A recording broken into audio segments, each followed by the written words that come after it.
تو ایک بڑی غلط فہمی ہے میرے عزیزو کہ ہم یہ سمجھ بیٹھے کہ 30-40 سال کی زندگی، 20-25 سال کی زندگی کا تعلق تو 70 سال کی زندگی سے ہے، لیکن 70 سال کی زندگی کا تعلق خربوں سال کی زندگی سے اس کا کیا تعلق؟ وہ تو اللہ ویسے ہی معاف کر دے گا۔ ایک تو یہ غلط فہمی ہے، اور وہ نقشہ ہمیں اپنے اولادوں میں نظر آتا ہے، گھر کی زندگی میں نظر آتا ہے۔ 20-25 سال اگر وہ بچہ نہ جائے اسکول کالج میں، بتائیے کیا حال ہوتا ہے، اور کیسا یقین ہوتا ہے کہ اس کی کیریئر تو خراب ہو گیا۔ اور 70-80 سال کی زندگی اللہ کی نافرمانی میں گزرے، نہ ماتھے پہ بل آتا ہے، نہ کان میں جو رنگتی ہے کہ اس کا خربوں سال کا کیریئر خراب ہو جائے گا۔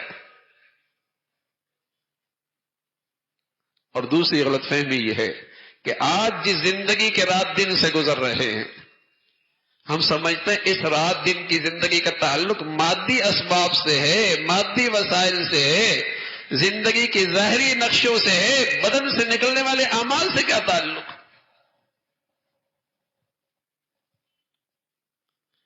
اس لیے حالات سنوارنا چاہتے ہیں، حالات کی شکوے شکایت کرتے ہیں، حالات پہ تبصرہ کرتے ہیں، لیکن کہیں غلطی سے بھی یہ خیال نہیں آتا کہ ارے میاں میرے اعمال ہی جو غلط ہو گئے، ہم غلط رخ پہ چل پڑے، ہماری زندگی کا نقشہ ہی غلط ہو گیا، ہماری ترجیحات ہی بدل گئی ہیں، ہماری ترجیحات ہی بدل کے رہ گئی ہیں۔ تو میرے عزیزو، جب احوال بنانے کی فکر کریں گے، حالات سنوارنے کی کوشش کریں گے، اعمال نہیں بدلیں گے تو حالات اور بدتر ہوں گے، حالات اور بدتر ہوں گے۔ ہاں، حالات سنوارنے کا راستہ اللہ نے جو بتایا ہے اور اللہ کے رسول نے بتایا ہے، اعمال ٹھیک کرنا شروع کر دو، اعمال ٹھیک کرنا شروع کر دو۔ پھر خیال آتا ہے سارے قومی سطح کے حالات میں کیسے بدلوں گا، سب کے اعمال خراب ہیں، میں حالات کیسے بدلوں گا؟ ارے میاں اپنی کائنات سے شروع کر دو نا، اپنی ذات سے شروع کر دو، اپنے گھر سے شروع کر دو، اپنے بچوں سے شروع کر دو، اپنے دائرہ کار کے اندر رہ کر تو اعمال ٹھیک کر لیجئے۔ چراغ سے پھر چراغ جلے گا نا، روشنی سے روشنی پھیلے گی نا، اللہ رب العزت تمہاری زندگی تو ضرور سنوار دیں گے۔ اپنے دائرہ کار کی زندگی ٹھیک ہو جائے،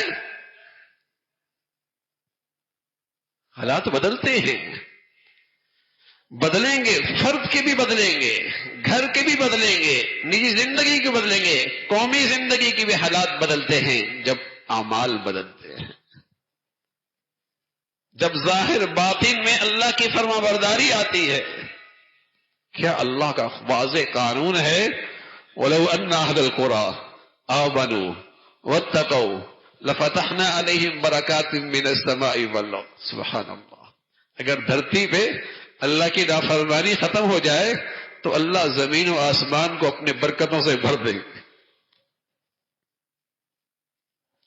جب دھرتی پہ اللہ کی نافرمانی کی نحوست ختم ہو جائے، رہنے والے اللہ سے نافرمانی کر کے دشمنی مول نہ لیں، پھر دیکھیے اللہ کہتا ہے میں زمین و آسمان کو اپنے برکتوں سے بھر دوں۔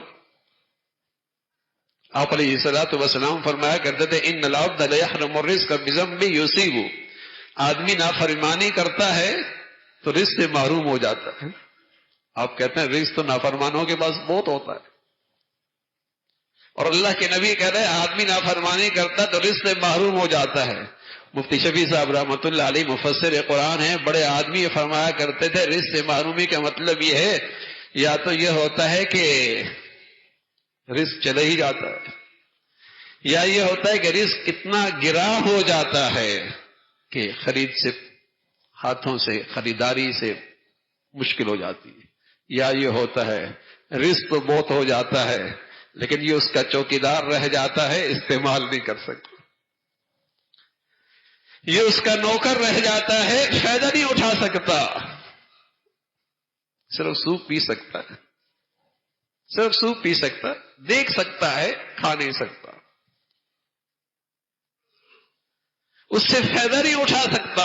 زندگی مال کی چوکیداری میں گزری ہے، ایسی گزر گیا، نہ آخرت بنائی، نہ اس سے لذت ملی، نہ ایمان سنوارا، نہ ایمان کے لحاظ سے بچوں کی تربیت کی، یوں ہی ضائع کر دی زندگی. رزق کے اندر نافرمانی سے یہ نحوست آ جاتی.